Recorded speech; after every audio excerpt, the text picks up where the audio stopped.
Wakil Presiden Gibran Rakabuming Raka belusukan ke Pasar Kebon Roe, Mataram, Nusa Tenggara Barat, Sabtu 2 Agustus 2025. Ada interaksi apa saja di antara Wapres dan warga pasar di sana? Lalu apa menariknya pasar sehingga sering menjadi tujuan belusukan? Apa mengikuti jejak komunikasi sang ayah Presiden ke-7 RI, Joko Widodo? Pasar yang tadinya ramai normal berubah menjadi riuh. Para pedagang dan pembeli mengerumuni rombongan Wapres. Gibran pun masuk menyusuri pasar, menemui penjual, berbincang, dan tentu saja belanja.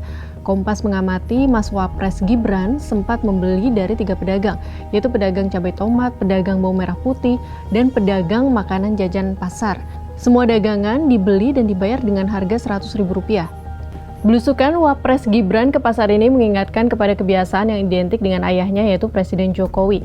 Dalam artikel Kompas ID 20 Oktober 2020 dibahas soal gaya komunikasi politik Jokowi yang di dalamnya ada belusukan ke pasar.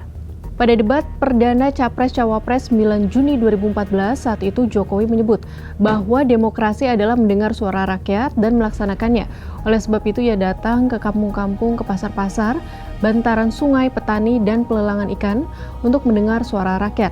Saat menjabat sebagai presiden, berkunjung ke pasar tradisional dan mengobrol dengan pedagang nyaris tak pernah terlewat saat Jokowi kunjungan ke daerah.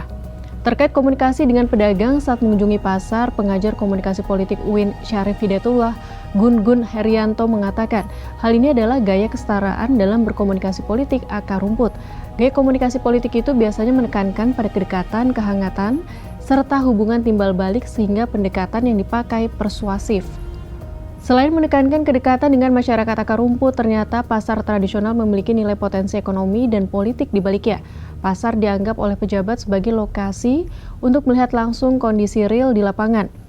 Selain itu, pasar tradisional sering menjadi simbol kehidupan ekonomi masyarakat kecil, sehingga belusukan bisa menyimbolkan dukungan terhadap usaha kecil, serta memperlihatkan perhatian terhadap isu-isu ekonomi lokal.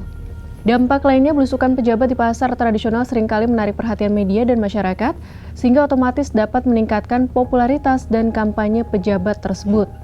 Sahabat Kompas, apakah dalam beberapa waktu ke depan publik akan melihat konsistensi Wapres Gibran belusukan ke pasar? Karena menurut Gun-Gun Herianto, sejumlah faktor yang bisa menyebabkan perubahan gaya komunikasi seseorang, yaitu kepentingan lingkungan sosial budaya dan aktor atau komunikator itu sendiri.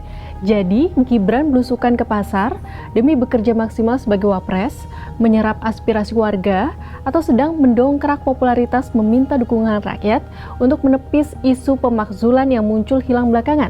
Bagaimana menurut sahabat Kompas?